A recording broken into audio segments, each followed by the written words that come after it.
I invite every person, I invite every woman here, every non-Muslim woman here, to stand to the side when we leave here and talk to a Muslim lady.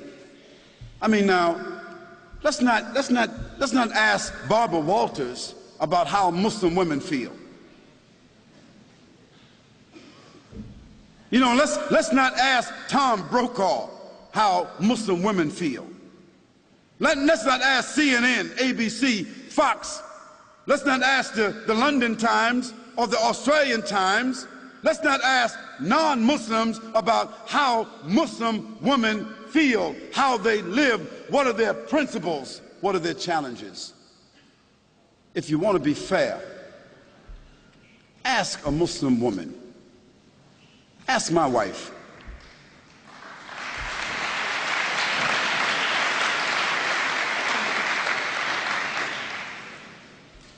Ask my mother. You see? Ask a Muslim woman that knows her religion, who has a relationship with her Creator, who is stable in her society, understanding her responsibilities, her relationships. Ask her. And after that, I think you should be fair, that you don't need to ask someone else. But the problem is, no one really wants to ask Muslim women.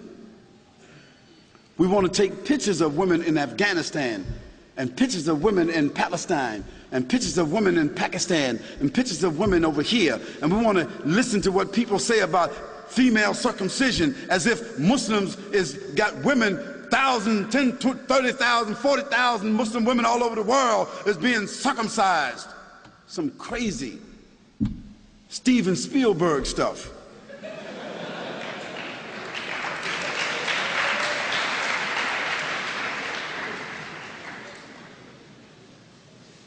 And let me give you a statistic that you should know about. If you take a quota in this room right here, I'll tell you this. Most every Muslim woman in this room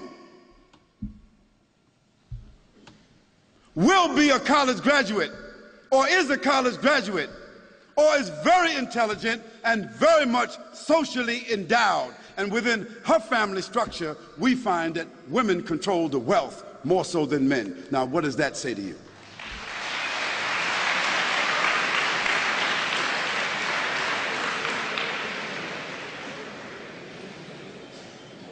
Now, where you find women oppressed, women exploited, women mistreated among Muslims, that is because those Muslims themselves are not representing the principles of the religion. And in every religion, you've got black sheep.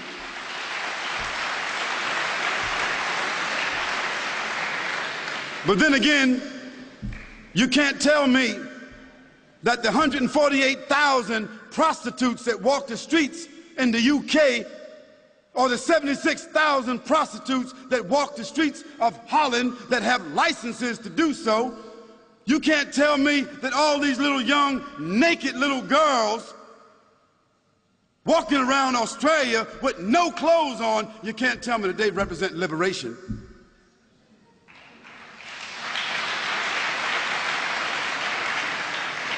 You can't tell me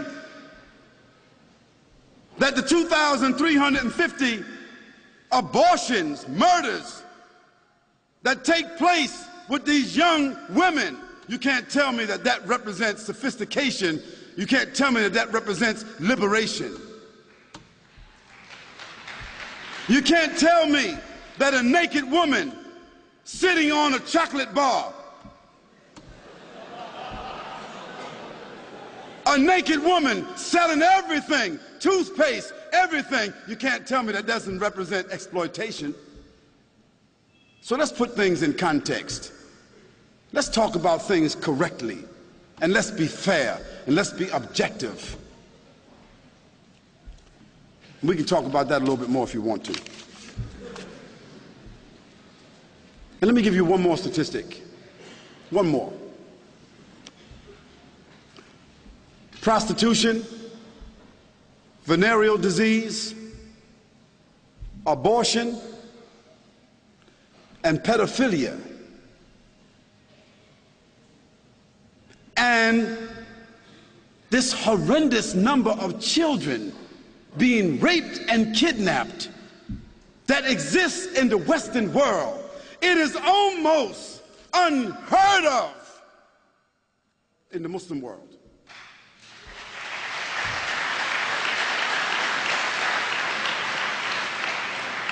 So I think that the statistics kind of like speak for themselves.